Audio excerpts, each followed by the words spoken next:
The upload. I work for a company that digitizes old family photos. People send us boxes of pictures and we scan them, enhance them, upload them to the cloud. It's boring work, but it pays the bills. Last month, I got a package from an estate sale. No return address, just a note. Please digitize these. Payment enclosed. Inside was $500 cash and about 200 old photographs. The photos were typical family gatherings, birthdays, vacations, spanning maybe 40 years from the 1960s to the early 2000s. The family looked happy, normal. Mom, dad, 2 kids growing up, getting married, having kids of their own. I started scanning them in chronological order.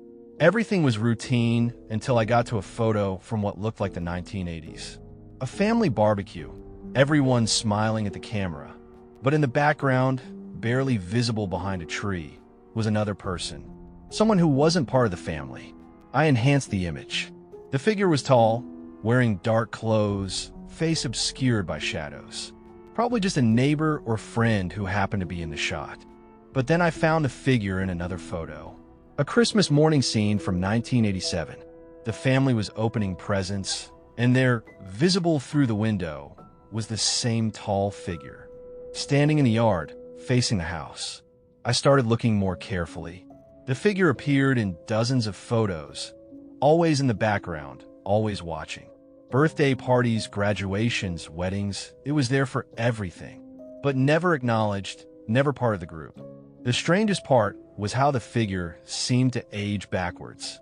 In the earliest photos from the 1960s, it looked elderly, hunched over.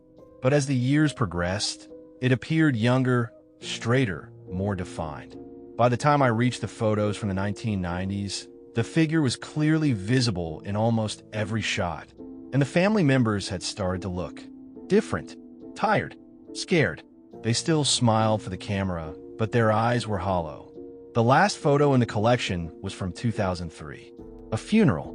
The whole family was there, dressed in black, standing around a grave. And for the first time, the tall figure was in the foreground, part of the group.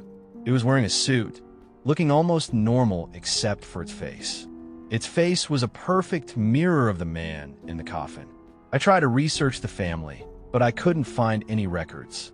No obituaries, no social media, no trace they'd ever existed. The photos were all I had. That night, I uploaded the digitized images to our cloud server. Standard procedure. But when I checked the upload progress, there were 201 files instead of 200. The extra file was a photo I'd never seen before. It showed my apartment, taken from outside my window. I was visible on my computer, scanning the photos. And standing behind me, barely visible in the reflection of my monitor, was the tall figure. I deleted the file immediately. But when I checked again an hour later, it was back. And now there were 2 extra files.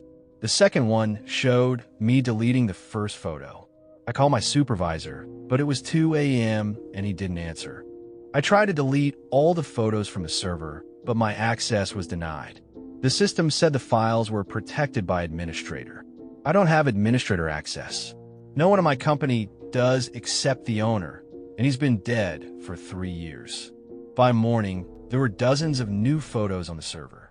All of them showed me sleeping, eating, showering. The tall figure was in every single one, getting closer each time. I stopped going to work.